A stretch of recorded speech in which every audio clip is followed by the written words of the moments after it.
The number comes in at 104.2, up from a revised 103.4. It does show that consumer confidence improved somewhat during the month of March. And this probably includes some of the time period that we've had with the bank situation, so maybe people aren't overly concerned about that at this point. Still looking for the complete overall breakdown of their numbers, which I'm just getting from the conference board. And basically, the numbers seem to be okay in terms of where they're going from here. The number that we always want to watch with the conference board numbers is the jobs figures, because that tells you what might happen with employment coming up.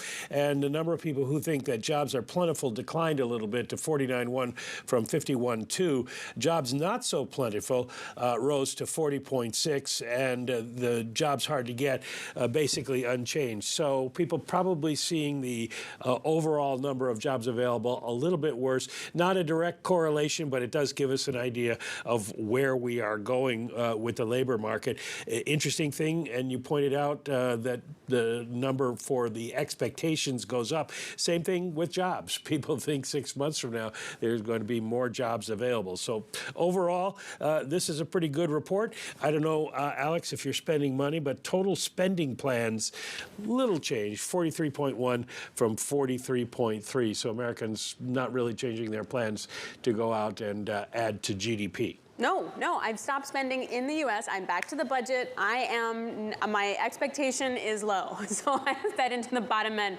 of that reading. Hey, Mike, in terms of the jobs number, though, it's so interesting that you mentioned that, because I feel like there's a difference now in sort of expectation on where GDP is going, where the credit crunch may come next in banking, versus a job picture that's still very strong. It's like both of those things can't exist at the same time. Well, that's the theory behind the Fed's tightening, and that's why the Fed thinks that unemployment's going to go up. It just hasn't happened yet. And the question is, when is that going to happen?